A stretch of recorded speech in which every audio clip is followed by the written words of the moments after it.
Inconnu à son arrivée cet été en Espagne, Tino Costa n'a pas tardé à se faire un nom. Pour le premier match de sa carrière en Ligue des Champions, lors de la première journée, il marque un but splendide pour Valence, sur le terrain du club turc de Bursaspor.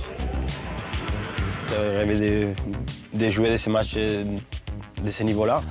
Mais de là à marquer un but de 35 mètres en me première pas en Ligue des Champions, c'est vraiment magnifique.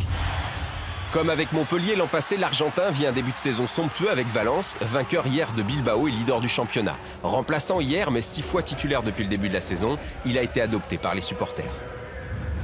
C'est notre Léo Messi à nous.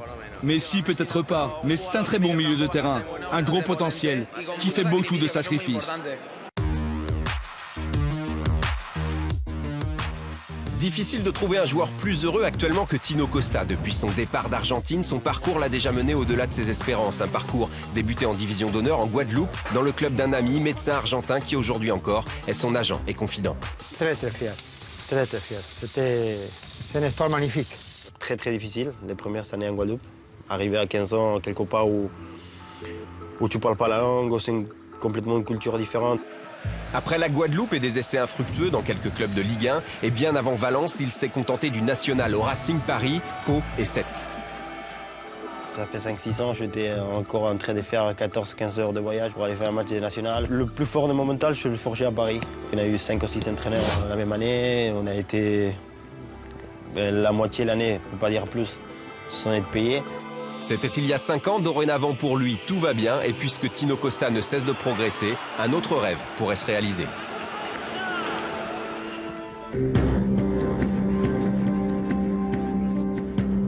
Ses performances ont attiré l'attention du sélectionneur argentin présent à Mestalla mercredi lors du match contre Manchester. Je pense que je loupé un petit peu mon match. Peut-être par rapport à ça, peut-être pas. Son nom a aussi été évoqué pour l'équipe de France. En phase de naturalisation, il aura prochainement la double nationalité. Il pourrait donc porter le maillot des Bleus. Moi, je suis argentin à 200%. C'est sûr que si j'ai les deux à choisir, je choisirais mon pays à moi. C'est vrai aussi que j'ai vécu la moitié de ma vie en France. Si je n'ai pas de possibilité de jouer en Argentine et j'ai une chance de jouer en France, bien sûr, je le ferai. Quand je mets un maillot, je le défends à mort.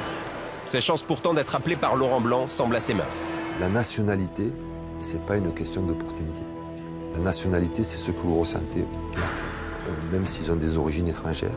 S'ils le sentent vraiment au plus profond de eux-mêmes, à ce moment-là, ils se mettent à disposition de l'équipe de France. Quel que soit le maillot national, il est prêt à patienter. J'ai du travail encore à faire. Il faut que je me dise aussi, bon Tino, ça fait 3 ans que tu joues en national, maintenant tu joues en Ligue des Champions. Tout c'est pas aussi facile, sinon ça serait trop beau.